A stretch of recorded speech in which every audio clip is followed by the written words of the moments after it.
যুদ্ধের ধ্বংসস্তূপ, আতঙ্ক আর অনিশ্চয়তার মধ্যেই শিশুদের জন্য একটু স্বস্তির জায়গা তৈরি হয়েছে গাজা শহরে।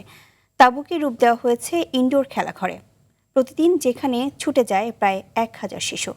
খেলাধুলা, লাফালাফি আর ভিডিও গেমে কিছুটা সময় কাটিয়ে যুদ্ধের ভয়াবহতা ভুলে থাকার চেষ্টা করছে তারা।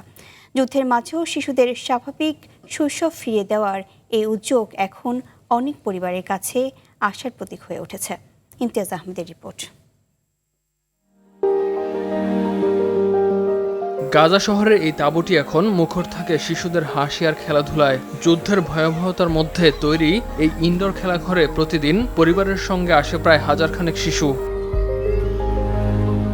কেউ লাফাচ্ছে, কেউ খেলছে ভিডিও গেম, আবার কেউ বন্ধুদের সঙ্গে মেতেছে নানা ধরনের খেলায়। অভিভাবকদের চোখের সামনে নিরাপদ পরিবেশে সময় কাটাচ্ছে শিশুরা। খেলাঘরটির মালিক জানান, 6 মাস আগে চালু করা হয় এটি। বিদেশের বিভিন্ন ইনডোর প্লেগ্রাউন্ডের ধারণা থেকে অনুপ্রাণিত হয়ে নিজের সন্তানদের পাশাপাশি গাজার অন্য শিশুদের জন্য এটি তৈরি করেন তিনি। জায়গাটি নিরাপদ মনে হওয়ায় অভিভাবকরা শিশুদের এখানে এনে স্বস্তি পান। যুদ্ধের কারণে সন্তানদের রাস্তায় একা ছেড়ে দিতে ভয় পান তারা। শিশুরা এখানে আনন্দে খেলতে পারে, প্রাণ খুলে হাসতে পারে এবং নিজেদের উচ্ছ্বাস ও শক্তি প্রকাশ করতে পারে।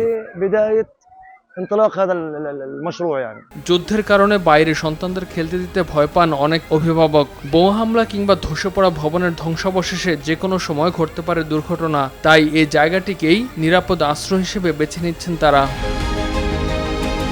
3 বছরের ধ্বংসযজ্ঞের পর শিশুদের জন্য নিরাপদ জায়গা খুঁজে পাওয়া কঠিন। বাড়ি, রাস্তা কিংবা আশপাশের কোথাও নেই আগের মতো নিশ্চিন্ত পরিবেশ। তাই এই খেলাঘরকে অনন্য সুযোগ হিসেবে দেখছেন স্থানীয়রা।